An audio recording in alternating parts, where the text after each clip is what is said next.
The force was not meant to break. For 100,000 years, it had flowed through the galaxy like breath through a living body, connecting stars, binding souls, threading itself through every atom of every world in an unbroken current of light and shadow. The Jedi had built temples to understand it. The Sith had carved empires trying to master it. Even the simplest farmers on the outermost rim worlds felt it without knowing its name. A warmth in the chest when the harvest was good. A chill at the back of the neck when danger approached. It was not meant to break. And yet on a cold afternoon above the silver domes of Sundari, something hit the Force like a fist through glass. There was no ship, no hyperspace signature, no distress beacon or emergency frequency. The Mandalorian atmospheric sensors registered a pressure anomaly at 1432 Standard Time, a localized implosion in the upper atmosphere that lasted exactly 3 seconds before the sky simply opened. A tear, a rift, a wound in the fabric of space itself, ringed in crackling golden light that had no business existing in this galaxy, in this universe, in any corner of reality that the Sith Lord Darth Sidious had ever mapped in his decades of meticulous planning. From that wound fell a man. He hit the polished plaza outside Sundari's lower market district like a meteor in orange and blue, cratering the white stone and sending a shockwave of displaced air rolling through the dome in every direction. Merchants scattered. A pair of Death Watch sentries raised their blasters on instinct, fingers tightening before their training caught up with their fear. Market stalls collapsed. Achilek spice traders. Entire inventory scattered across the pavement in a rainbow of powder and broken canisters. The man stood up. He was not particularly tall, not armored, not carrying a weapon that any Mandalorian would have recognized.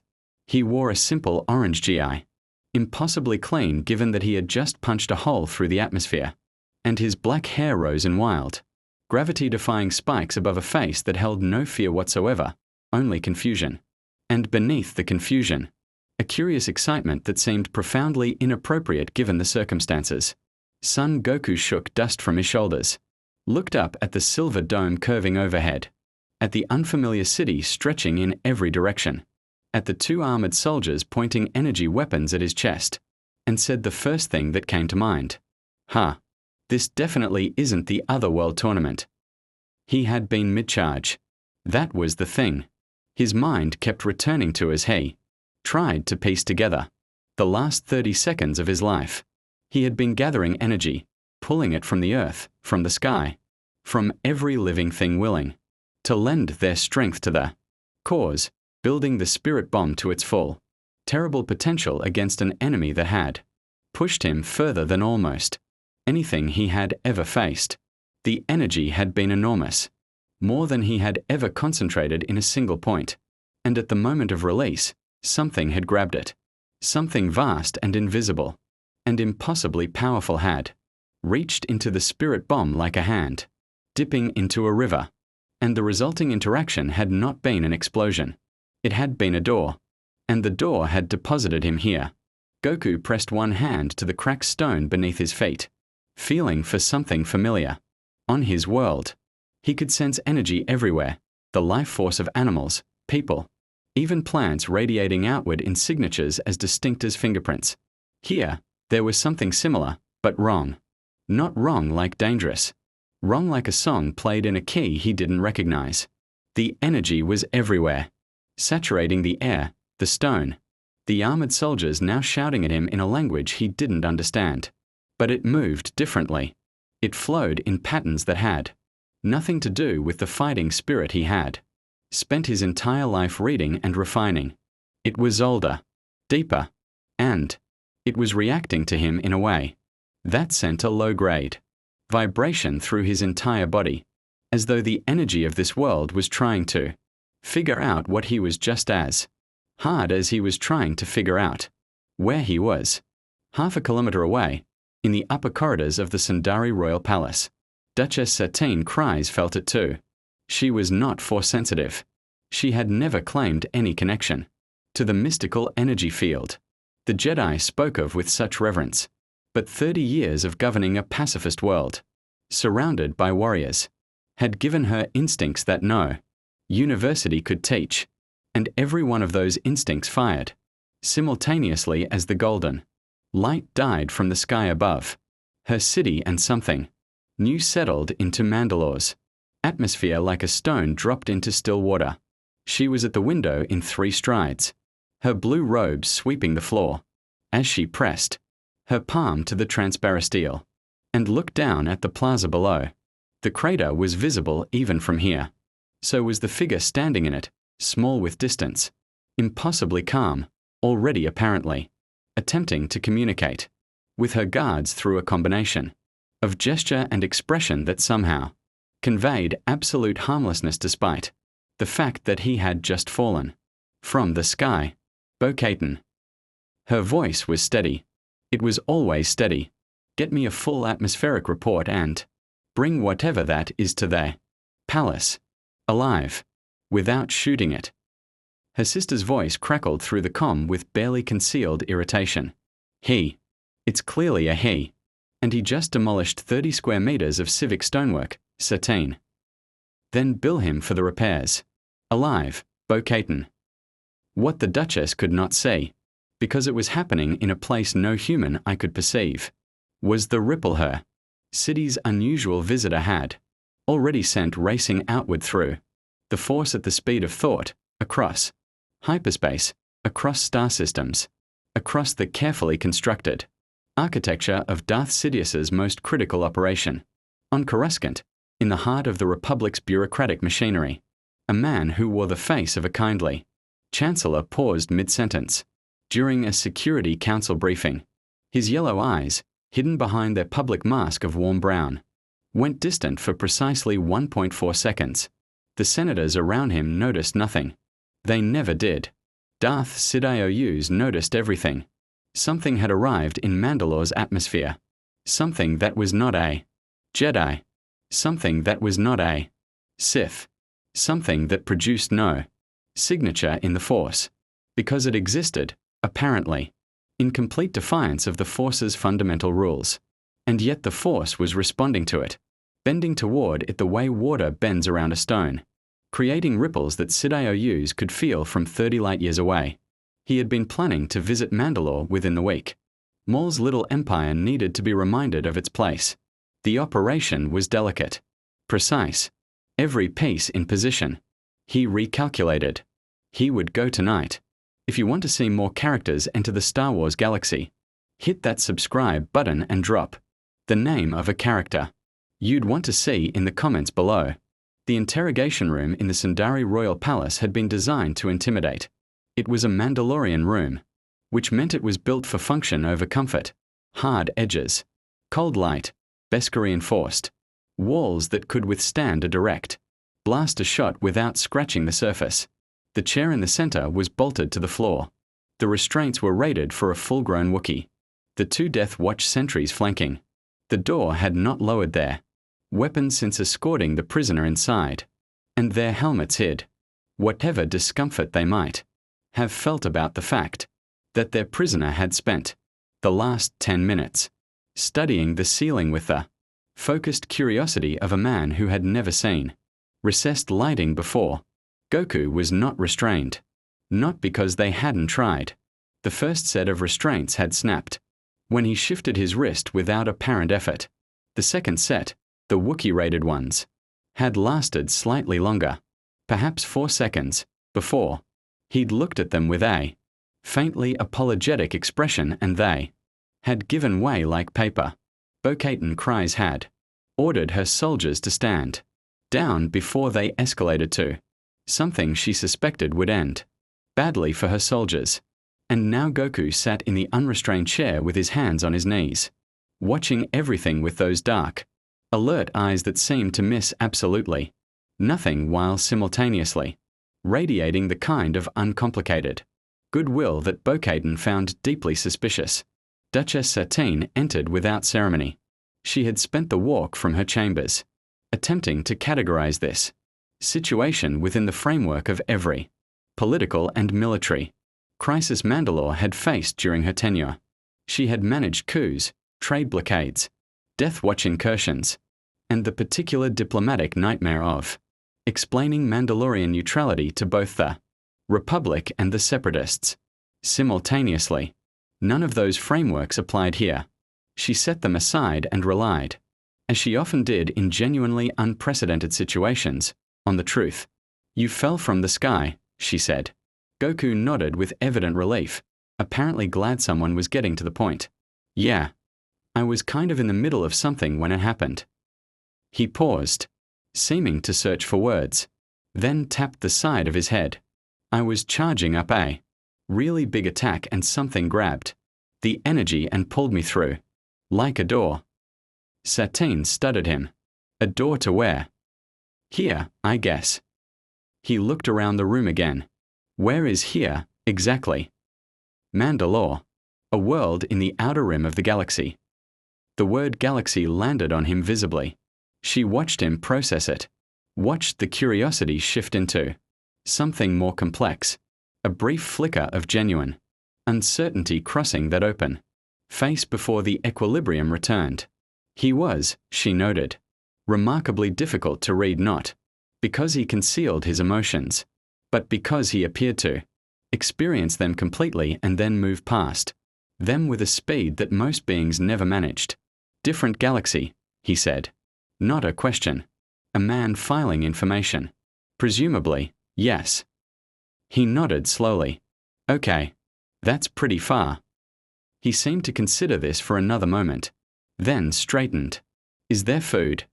I use a lot of energy when I travel." Bo-Katan made a sound behind her helmet that might have been disbelief. Satine, to her own surprise, almost smiled. "We'll arrange something. But first I need to understand what you are and whether your presence here constitutes a threat to my people." "I'm not a threat," Goku said immediately, and said it with such complete and uncomplicated certainty that Satine found herself believing him before her political instincts could object. "I don't start fights. I finish them sometimes, but I don't start them." He paused. "What's happening on your world? It feels..." He pressed 2 fingers to his chest, a gesture that seemed unconscious. "There's something wrong in the air, like before a really bad storm." Satine's almost smile faded. She did not answer him, not because she distrusted him, but because the answer was complicated in ways she was still navigating herself. Mandalore was in crisis. Maul's shadow government had its roots in half her council chambers. Death Watch factions pulled at the planet's political fabric from the outside while corruption rotted it from within. And now, apparently, a man had fallen from the sky and was describing the atmosphere of her world the way a seasoned battlefield veteran described the moments before an ambush. What she did not know, what no one in the palace knew yet, was that 7 hours earlier, a shuttle had departed, Coruscant on a flight path that no Republic traffic controller had logged. It traveled without a transponder. It made no stops. And aboard it, seated in perfect stillness with his hands folded, and his eyes closed, and his mind ranging outward, through the Force, like a spider at the center of an infinite web, Darth Sidious was already thinking about the man in the interrogation room. He had felt Goku's Ki for the first time during the atmospheric breach. What had struck him was not the power, though the power was considerable. A burning point of concentrated life energy that flared through the Force's awareness like a torch in a dark room. What had struck Sidious was the nature of it. In 60 years of studying the Force in all its manifestations, light and dark and every grey space between, he had never encountered an energy signature that the Force could not categorize. Every Jedi, every Sith, every Force-sensitive being in the galaxy existed somewhere on the spectrum. They could be read, mapped, predicted. Goku existed outside the spectrum entirely. His Ki was not the Force. It did not draw from the living Force or the cosmic Force or the dark side or any of their interactions. It was something older and stranger, life energy distilled to its purest form, untouched by the galaxy's metaphysical architecture, burning with the particular brightness of a being who had faced death so many times that his relationship with it had become something approaching partnership. And the Force was responding to it, bending around it, curious about it the way the Force was curious about nothing. Because the Force, in Sidious's considerable experience, was never surprised. This was a problem. Sidious did not deal in problems. He dealt in variables, and he converted variables into assets or eliminated them with the same cold efficiency. He applied to everything. This variable could not become an asset, a being immune to force manipulation, resistant to dark side influence by virtue of sheer purity of spirit, answering to no master and no cause, was not a tool anyone could wield, which meant it needed to be eliminated quickly, before it complicated the Mandalore operation beyond recovery. But there was a second problem nested inside the first. Maul did not know about the visitor yet. Savage Oppressor scouts would report the atmospheric incident within hours. And when they did, Maul would do what Maul always did. He would see an opportunity where a wiser being would see a threat. Maul's hunger for power had always been his greatest liability, and Sidious had spent years exploiting it with surgical precision. If Maul attempted to recruit or control this KI, wielding outsider before Sidious arrived to correct the situation, the resulting chaos could destabilize the entire operation. He needed to reach Sundari before Maul made contact. He opened his eyes in the dark of the shuttle cabin, feeling the ship drop out of hyperspace for its final approach to the Mandalore system, and allowed himself one moment of something that was not quite irritation and not quite anticipation but lived in the precise territory between them. In the palace interrogation room, Goku had just finished his third tray of food and was asking Bo-Katan if she knew anyone on this world who wanted to spar. Bo-Katan was staring at him with an expression that her helmet mercifully concealed. And in the Force, something dark and ancient and enormously patient was descending toward Mandalore like a blade falling in slow motion, silent, inevitable, and utterly without mercy. Maul found out about Goku the same way Maul found out about most things on Mandalore. Someone told him because they were afraid not to. The scout, a wiry Death Watch lieutenant named Vrex, who had survived 3 years under Maul's command by developing an almost supernatural instinct for what his lord wanted to hear versus what his lord needed to hear, delivered the report in the lower corridors of Sundari's industrial district, where Maul had established a secondary command post away from Satine's surveillance networks. He described the atmospheric breach, the golden light, the crater, the man who had snapped Wookiee-rated restraints without apparent effort and then asked for food. Maul listened without interrupting, which was itself unusual enough to make Vrex deeply nervous. When the report was finished, Maul was quiet for a long moment. His yellow eyes were distant, focused on something Vrex couldn't see. Savage Opress stood to his brother's left, massive arms crossed, radiating the particular brand of patient menace that he had refined into something almost architectural. The silence stretched long enough that Vrex began seriously reconsidering his career choices. Then Maul smiled. It was not a pleasant smile. It never was.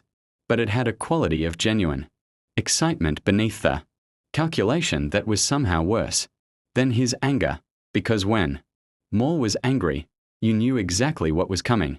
When Maul was excited, the possibilities were limitless, and most of them ended badly for everyone in the immediate vicinity. "The Duchess has a guest," Maul said softly. "An outsider, powerful, unknown, origin." He turned the information over like a stone, examining what lived underneath. "And she has him in her palace. In the interrogation block, my lord. Under guard." "Under attempted guard," Maul corrected, with the tone of a man who had already read several chapters ahead. A being that breaks Wookiee restraints without effort is not under guard. It is being observed. There is a significant difference. He began to pace, the mechanical legs clicking against the durasteel floor in a rhythm that Vrex had learned to find ominous. Satine is trying to understand it before she decides what to do with it, which means she has not yet decided it is a threat, which means it's still available, Savage said. Maul glanced at his brother with something approaching approval. It is still available. What Maul was constructing in his mind was not a simple plan. Simple plans were for simple beings, and whatever else Maul was, he was not simple. He was building something layered, a move that addressed the outsider, advanced his position against Satine, and simultaneously sent a message to the death. Watch factions still uncertain about his leadership. If he could bring this unknown warrior into his orbit before Satine established a relationship with him, the psychological impact alone would be worth the effort. A being who could not be restrained, arriving from nowhere. Allied with Maul, the symbolism was almost too perfect. He did not stop to consider that the being in question might refuse. That was, perhaps, Maul's most persistent blind spot. He had spent his entire life in a framework where power was the only currency that mattered, where strong beings dominated weaker ones as a matter of cosmic law. The idea that a being of obvious power might simply not want to be part of anyone's political structure was genuinely foreign to him. Goku, at this precise moment, was standing on the palace roof. He had asked Bo-Katan if he could go outside. She had said no. He had looked at the ceiling with a thoughtful expression, and she had revised her answer to a deeply reluctant yes, because something in his manner suggested that the ceiling was not going to be a significant obstacle if he decided the answer should be yes regardless. The view from the roof was extraordinary. Sundari's dome curved overhead, filtering the pale light of Mandalore's sun into something cool and silver. The city spread below him in geometric patterns, white stone, and blue energy barriers, and the distant movement of armored figures, going about lives that he couldn't begin to understand yet. Beyond the dome, through its transparent steel panels, the actual sky was visible, grey-purple, streaked with cloud, genuinely alien in a way that made something in his chest feel very far from home. He pressed his fingers to his chest again and reached outward with his senses. On his world, sensing energy was as natural as breathing. He could feel power, signatures across vast distances, the particular flair of a fighter's ki, the warmth of a crowd of civilians, the cold focus of an enemy preparing to attack. Here, the energy was different but not entirely unreadable. After several hours of exposure, his senses were beginning to calibrate to its rhythms. The force, he didn't have a name for it yet, but he could feel it move through everything like a current, and within that current, he could identify individual signatures, the way he might identify voices in a crowded room. The Duchess was below him, calm, controlled, but underneath the control, something tightly wound. Fear managed so thoroughly it had become almost indistinguishable from composure. The armored woman, Bo-Katan, was 2 floors down, bright and sharp and angry in the way that people were. Angry when they were also afraid and refused to admit it. Further out in the city, scattered through the streets, multiple signatures he was beginning to associate with armored figures, some grouped, some isolated, all carrying the particular edge of people either planning something or waiting for someone else to plan it first. And then there was the thing he'd noticed an hour ago and hadn't been able to stop thinking about. Far out, moving closer, not in the city yet, but approaching. A signature unlike anything else he had encountered since arriving in this galaxy. Not just powerful, but wrong in a way that his instincts had no good language for. On his world, he had faced evil, pure evil, distilled and concentrated, wearing the faces of beings who had chosen destruction so completely that it had become their entire identity. He knew what that felt like against his senses. This felt like that, but colder, more patient, more deliberate. Whatever was approaching Mandalore, it was not coming to help anyone. He was still standing there, frowning at the horizon, when the roof access door opened behind him and a voice said, in the same alien language that had been completely incomprehensible 6 hours ago and was now, thanks to a translation device Satine had provided, rendering itself into something he could follow. You sense it too. He turned. The man who had come through the door was not armored.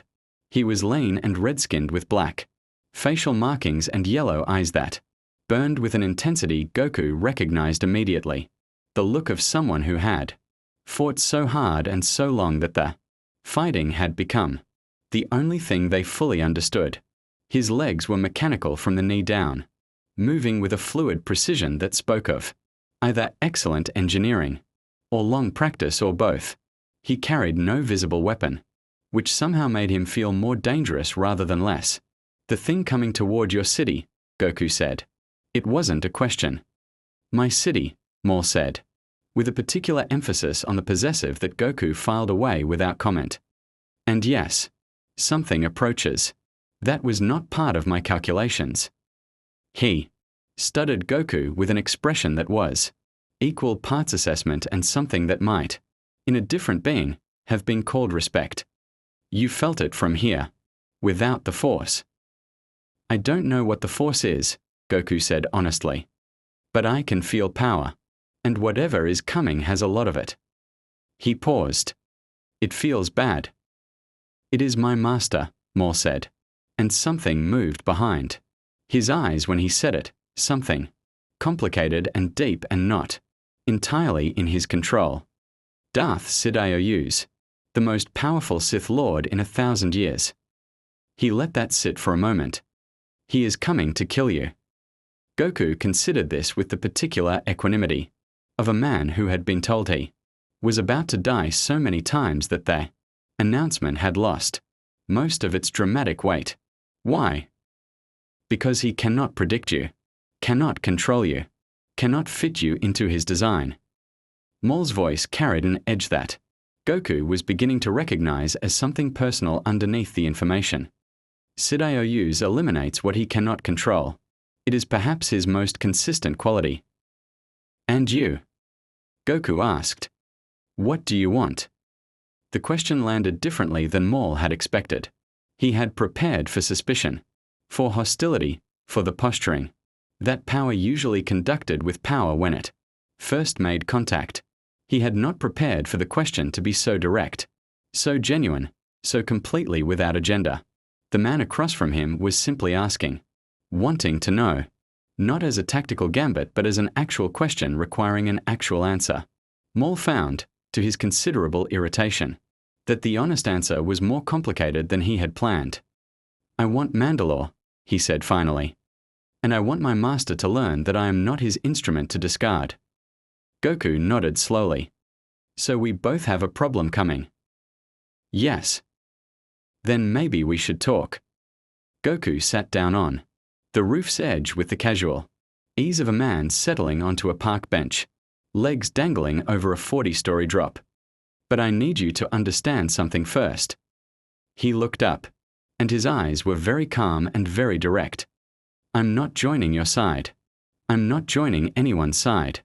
If that thing coming here is as dangerous as you're saying, then someone needs to deal with it, but not because it helps your plans or mine, because it's the right thing to do."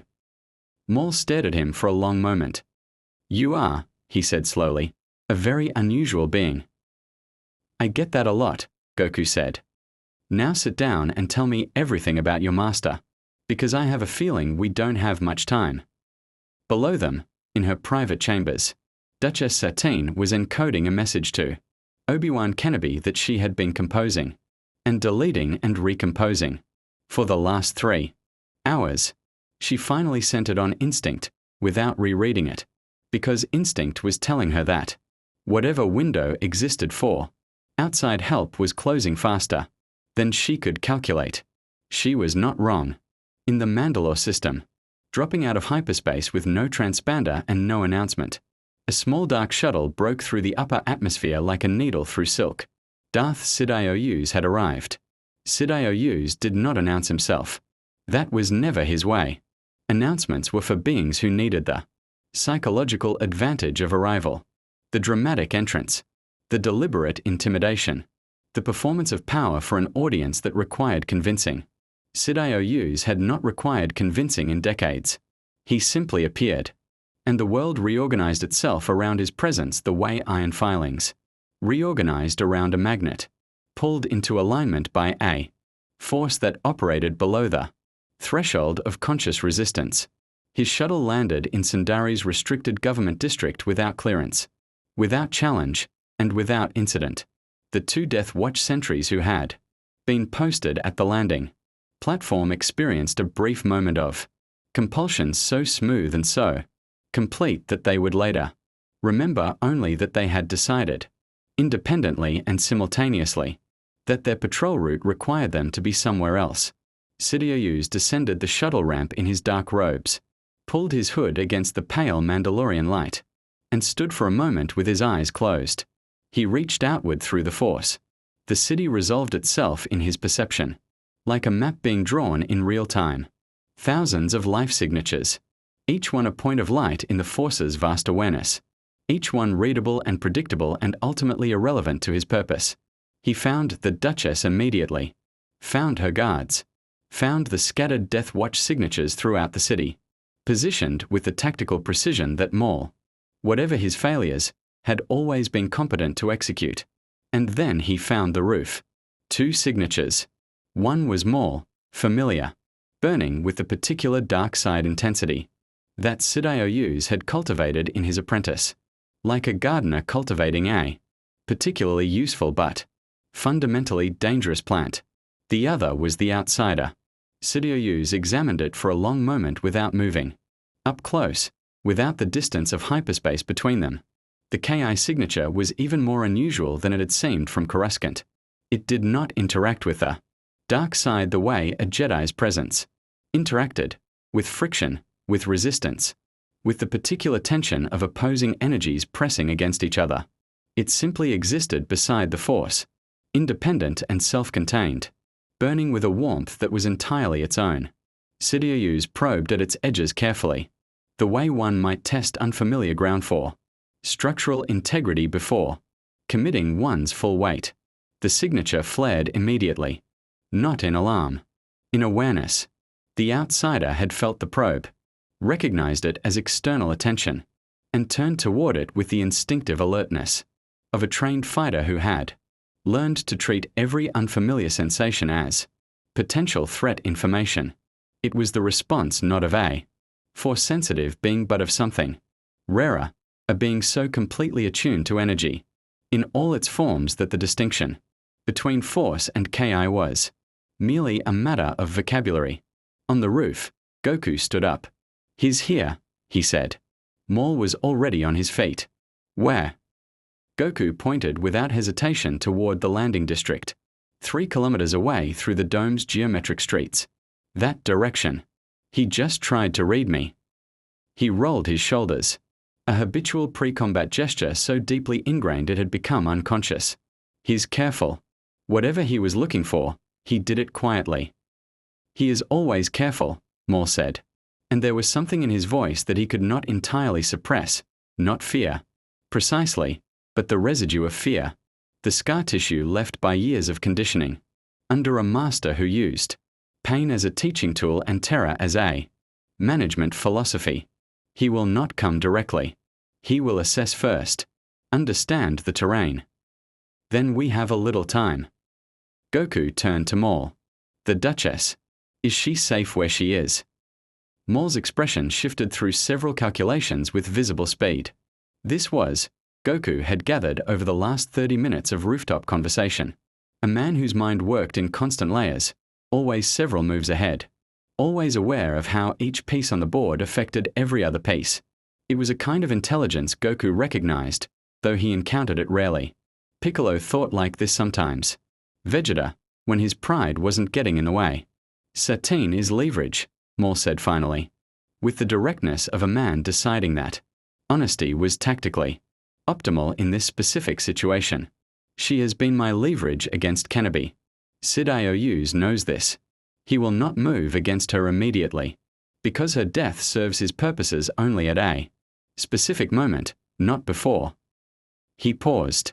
"But if Sidious decides that the situation has become unpredictable enough to require accelerated resolution, then she becomes a loose end," Goku finished.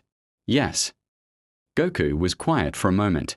Below the dome, the city continued its oblivious rhythms, armored figures in the streets, the distant hum of repulsor vehicles, the pale commercial light of Sundaris, market districts carrying on the ordinary business of a world that didn't yet know what had Just landed in its government quarter. I'm going to go tell her, Goku said. Maul stared at him. That is not part of. She deserves to know what's coming for her. Goku's voice was not aggressive. It was not a challenge. It was simply the statement of a man who had decided something and saw no reason to be complicated about it. She's the leader of these people. She's been trying to protect them. She should know. He met Maul's eyes directly. If you're going to do what you said, stand against your master, then start by not treating her like a piece on your board. The silence that followed was one of the more unusual silences Maul had experienced in a life that had not contained much silence of any kind. You are remarkably irritating, Maul said. My friends say that too, Goku agreed cheerfully, and dropped off the roof edge. Maul crossed to the parapet and looked down. The man had fallen 8 stories and landed in the palace courtyard, below with a casual flex of the knees that absorbed the impact like a minor inconvenience. He was already moving toward the palace entrance, at a pace that suggested he knew exactly where he was going despite having been in the building for less than a day. Maul watched him for a long moment. Then he reached for his comlink and began repositioning his Death Watch forces. Satine received Goku in her private strategy room because it was the most secure location in the palace and because, as she told Bo-Katan with a composure she did not entirely feel, if a man who could fall 8 stories without injury wanted to speak with her urgently, she was going to have the conversation somewhere she controlled. He told her everything directly. Darth Sidious, the Sith Lord, the architect of the Clone Wars, the corruption in the Senate, the shadow hand that had been moving pieces across the galactic board for decades, the man whose shuttle had just landed without clearance 3 kilometers from where they were sitting. Satine listened without interrupting, which was how she listened when information was too important for the luxury of reaction. You know who he is, Goku said. It was the same not quite question he'd used on Maul. I know of him, Satine said carefully. Chancellor Palpatine, the Republic's elected leader. She paused. You're telling me they're the same person. I'm telling you what Maul told me. And I believe him, not because I trust him completely, but because he's not pretending to be something he isn't. Goku leaned forward slightly, elbows on knees. He's afraid of his master. Really afraid. Not the kind of afraid you perform. The kind you've had a long time. Satine was quiet for a moment. Outside the strategy room's narrow window, Sundari's dome filtered the afternoon light into something silver and cold. My message to Obi-Wan, she said. I sent it an hour ago. Will he come? If he receives it. If the council permits it. If 100 political obstacles don't stand between his intention and his arrival. Her voice was precise and controlled, but Goku could feel the tightly wound thing underneath it clearly. Now, the fear that had become so habitual it functioned like armor. In my experience, the things I need to arrive in time rarely do. Goku nodded slowly. Then we don't wait for him. She looked at him steadily. You're proposing to face a Sith Lord. I'm proposing to not let a Sith Lord do whatever he came here to do while we sit in a room hoping someone else shows up. He paused, seeming to consider how to frame the next part. I felt him from 3 kilometers away. He's powerful, I won't pretend otherwise. But power I can read, I can deal with. What I need to know is what he'll do if I put myself between him and you. He'll try to kill you, Satine said. Yeah, Goku said, with the mild tone of a man confirming a weather forecast. That's what I figured. He stood, and for a moment Satine had a very clear sense of what he actually was beneath the ordinary appearance and the easy manner, something that the galaxy had no category for, operating on entirely different terms than anything the Force had produced, burning with a life, energy so concentrated and so genuine that it pushed against the air around him like heat from an open furnace. Stay inside, he said. Keep your people close. And if Maul tries to use this situation against you, he paused. He's not your friend. But right now he's not your enemy either. Sometimes that's enough. He left before she could answer. Bo-Katan appeared in the doorway 30 seconds later. Helmet off, expression caught between professional assessment and something less categorizable. He's heading for the government district, she said. On foot. Let him go, Satine said quietly. Satine. Let him go, Bo-Katan. She turned back to the window. And get our people to every exit from this palace. Not to stop what's coming. She pressed her hand flat against the transparasteel, feeling the cold through her palm. To survive it.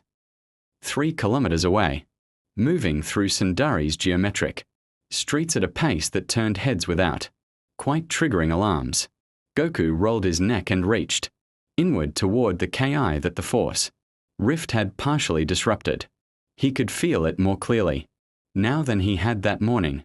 The acclamation Maul had unknowingly confirmed when he'd noted that Goku sensed Sidious without the Force. The interference was clearing. The frequency mismatch between his Ki and this galaxy's fundamental energy was resolving itself the way his body always resolved foreign variables, by adapting, by growing stronger in response to a new environment's pressure. He wasn't at full capacity yet, but he was close, and somewhere ahead, in the carefully precise stillness of a being who had spent 60 years learning to treat the entire galaxy as an instrument of his personal design. Darth Sidious was waiting with the patience of a man who had never once in his life encountered something he could not ultimately control. He had never met Son Goku. That was about to change. The government district of Sundari was empty. Not abandoned, emptied. The difference was visible in the details. A vendor cart left mid-transaction. Its owner gone, but the credits still on the counter. A patrol route discontinued. So abruptly that the last 2 sentries had left their postmarkers still active, blinking blue in the pale afternoon light like questions no one had stayed to answer. Even the ambient noise of the city felt muffled here, as though sound itself had made the reasonable decision to be somewhere else. Sidious had cleared it without a word or a gesture. He had simply walked through it, and the people had found reasons to leave. He stood now in the center of the district's main plaza, a wide ceremonial space of white Mandalorian stone, ringed by government buildings whose flags snapped in the recycled wind of Sundari's atmospheric processes. He had pulled his hood back.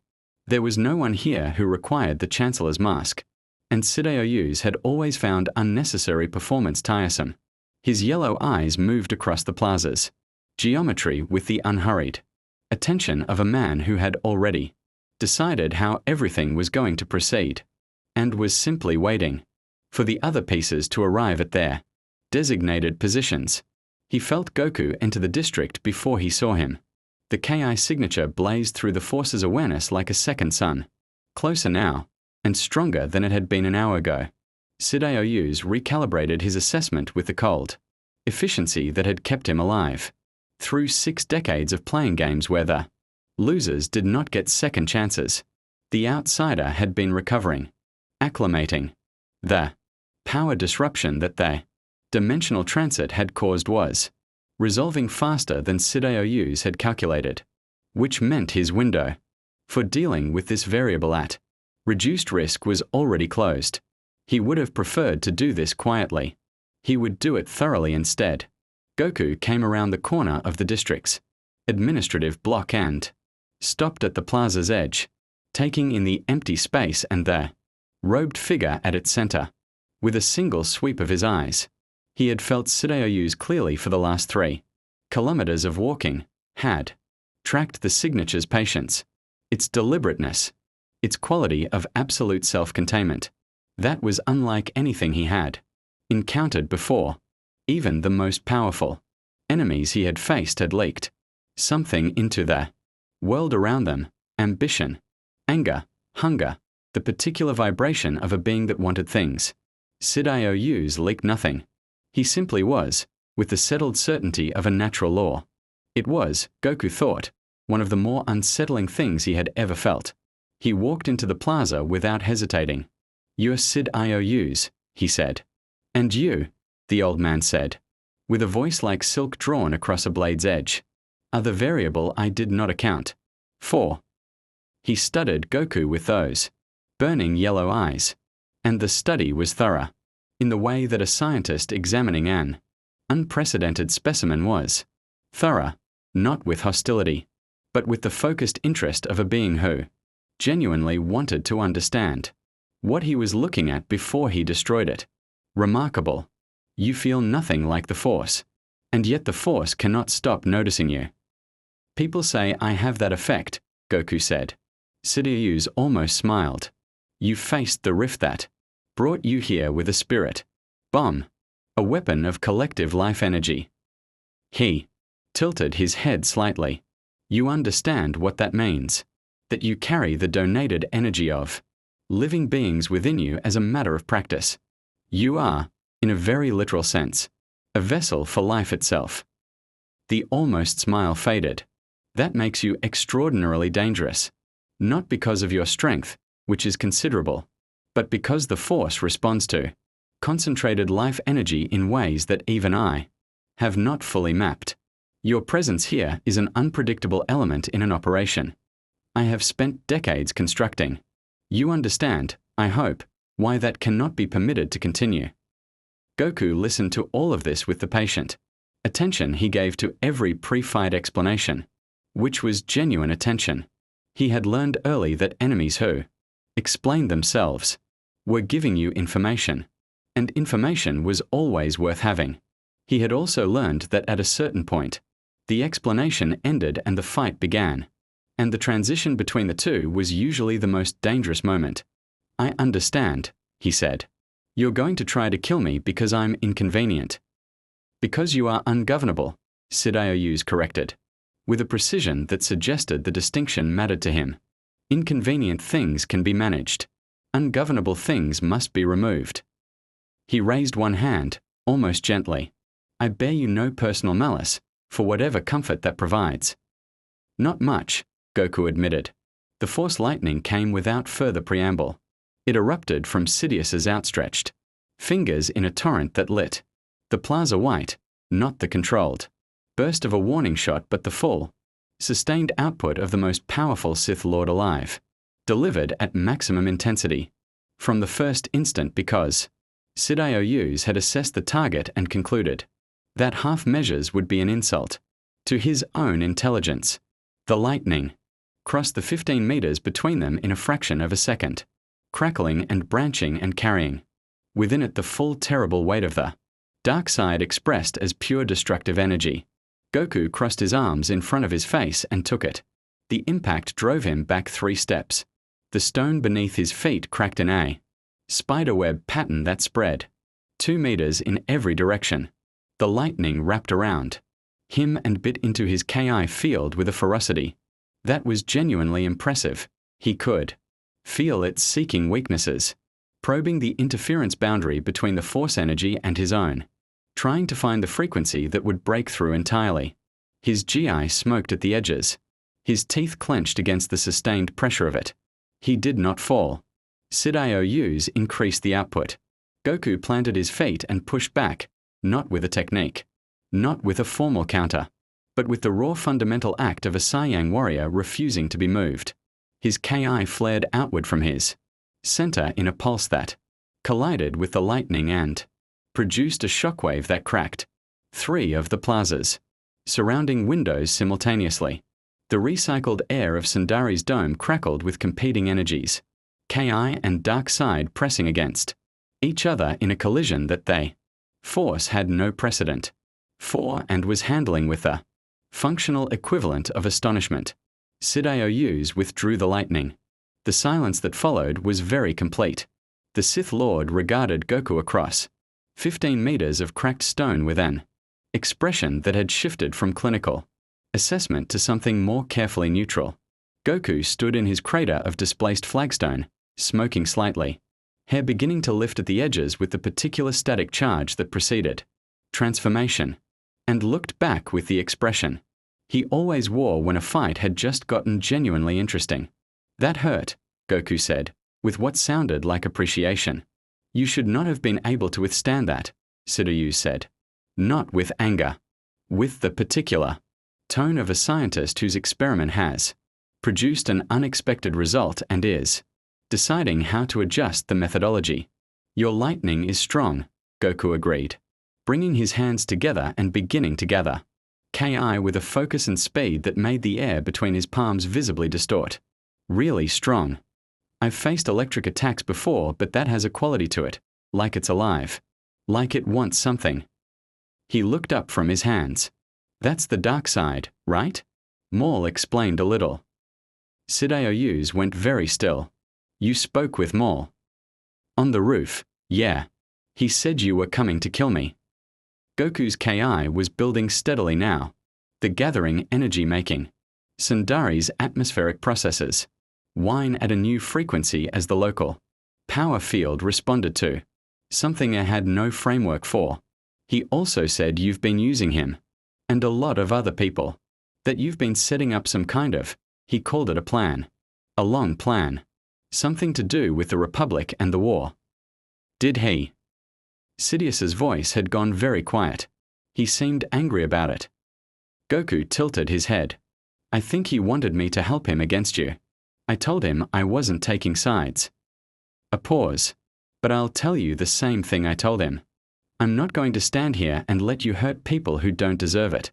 The Duchess. The people in this city. Whatever it is you're planning. That needs them as pieces. The Ki between his hands had reached critical density, the air around it warping visibly, the stone of the plaza beginning to vibrate at a frequency that the Mandalorian architects had definitely not designed for. I don't know your galaxy's politics. I don't know who's right and who's wrong in your war. But I know what it looks like when someone treats people like they don't matter. And I know how to deal with it. He looked up and met Sidious's yellow eyes directly. So let's finish this. He released the Kamehameha. Not at full power. Not in an enclosed dome above a city of civilians. Because whatever else the situation demanded, Goku had never once in his life forgotten that there were people behind him worth protecting and a contained environment that would not survive a full output energy beam. He released it at 60%, angled upward to avoid the plaza's surrounding buildings. A column of concentrated Ki that hit the dome's atmospheric processes and blew out 3 of them in a cascade of sparks and emergency lighting before dissipating against the upper structure. The purpose was not destruction. The purpose was cover. Because in the half-second that Sidious spent tracking the beam's trajectory and assessing the structural damage, Goku instant transmitted. He reappeared 2 meters behind the Sith Lord, one hand already extended, 2 fingers pressed to his own temple in the gesture that his body had performed so many thousands of times. It no longer required conscious thought and drove a Ki charged palm strike into the center of Sidious's back with enough force to send the most powerful Sith Lord in a 1,000 years skidding across 15 meters of Mandalorian stone and into the base of the district's central administrative building with an impact that cracked the durasteel facade from foundation to 3rd floor. The silence afterward was very long. Dust settled. The emergency lighting from the blown atmospheric processes painted the plaza in alternating red and white. Somewhere above the dome, the Force was doing something that had no name in any Jedi or Sith text, reorganizing itself around the aftermath of a collision between its own dark side expression and an energy that existed entirely outside its framework, trying to categorize what had just happened and finding that its categories did not extend this far. The rubble at the base of the administrative building shifted. Sidious rose. He was not uninjured. That was visible in the precise, controlled way he moved. The economy of motion that spoke, not of elegance but of a being, managing pain with iron discipline, redistributing his weight away from something that hurt and presenting nothing to the watching world that could be read as weakness. His robes were grey with dust. A cut on his forehead was bleeding with the Matter-of-fact democracy of wounds that don't care whose forehead they're on. He looked at Goku across the rec plaza. And then, with a deliberateness that made the gesture more unsettling than any display of power had been, he straightened his robes. "Maul," he said, at a conversational volume, from the plaza's northern entrance, where he had been watching from the shadow of a government archway for the last 4 minutes with an expression that had cycled through several complicated emotional territories. Darth Maul stepped into the light. His lightsaber was in his hand but not ignited. His yellow eyes moved between his master and the Saiyang warrior, standing in the center of a field of cracked stone and blown flagging, with the same mild expression he'd worn the entire fight. "You watched," Sidious said to his apprentice. "Not accusatory. Observational." "I watched," Maul confirmed, with a careful neutrality that was doing a great deal of work. "And what did you learn?" Maul was quiet for a moment. When he spoke, his voice was very controlled. "That you bled." The temperature in the plaza seemed to drop several degrees. Sidious looked at his apprentice for a long moment with those yellow eyes that had measured and catalogued and ultimately discarded so many beings across so many decades. Then he looked at Goku, then back at Maul. "This is not the outcome I planned for Mandalore," he said. "No," Maul agreed. "It isn't. I will be returning to Coruscant." Sidious's voice carried no emotion whatsoever, which was somehow worse than if it had. "We will discuss the implications of today at length, my apprentice. At very great length." His gaze returned to Goku one final time, not with hatred, not with defeat, but with the look of a being filing away a problem for future resolution. "And you, wherever you came from, whatever you are." A pause. "The Force does not forget." He turned and walked back toward the landing district. He did not run. Sidious never ran. But Goku watched him go with every sense he had at full extension, tracking that cold, patient signature until it reached the shuttle, and the shuttle lifted from the landing platform and punched through Sundari's upper atmosphere without ceremony, without announcement, and without looking back. Goku let out a long breath. His legs were shaking slightly, which he acknowledged to himself without embarrassment. The Force lightning had done real damage to his Ki field. Not critical, not permanent, but real. He would need time, food, probably several days of sleep that he was not going to get. Maul crossed the plaza and stopped 3 meters away, looking at the damage with an expression that Goku was learning to read as the closest thing to genuine respect that his face was architecturally capable of producing. "You drove him off," Maul said. "He chose to leave," Goku corrected. "There's a difference. He's not done." He looked at Maul steadily. "Neither are you." Maul met his eyes. "No, neither am I." A pause. "The Duchess lives. For now, that serves my purposes. But when the time comes—" "I know," Goku said quietly. "I'm not pretending you're something you're not." He turned and looked back toward the palace, where somewhere behind its Beskar-reinforced walls a woman was pressing her hand to cold, transparent steel and waiting to find out what kind of world she was still living in. But today wasn't your day, and it wasn't his. He began walking back toward the palace. "What will you do?" Maul called after him. "You cannot return to your world. The rift is closed." Goku paused, considered the honest weight of that, the distance between himself and everything he knew, Gohan, Kai, Krillin, the simple, impossible normality of his life on a world that was now unreachably far away. He had faced that kind of distance before. He had died before. He had faced worse odds than being stranded in a galaxy he didn't understand, with a Sith Lord filing him away for future attention and a war he didn't fully comprehend, reshaping the world around him. He turned back and gave Maul the kind of smile that had, across multiple timelines and multiple resurrections, driven enemies to genuine existential confusion. "Figure it out," he said. "That's usually how I do things." He walked back through the empty streets of the government district, past the abandoned vendor cart with its credits still on the counter, past the blinking blue patrol markers, through the pale silver light of a dome that was processing the afternoon, as though nothing extraordinary had occurred within it. Above the dome, the sky had cleared. The Force, vast and ancient and genuinely uncertain what to do with what had just happened in its awareness, continued its eternal circulation through every living thing on Mandalore, and for the first time in longer than any Jedi could calculate, it felt something it had no name for, something that was not the light side and not the dark side and not the careful grey space between them, something that was simply, stubbornly, completely alive. Darth Sidious returned to Coruscant and said nothing about Mandalore for 11 days. When he finally summoned Maul, the conversation lasted 4 hours, and no one who was not present would ever know what was said. What was known was that afterward, Maul's plans for Mandalore accelerated, as though a deadline had been moved, a calculation revised, a variable reaccounted for with urgent precision.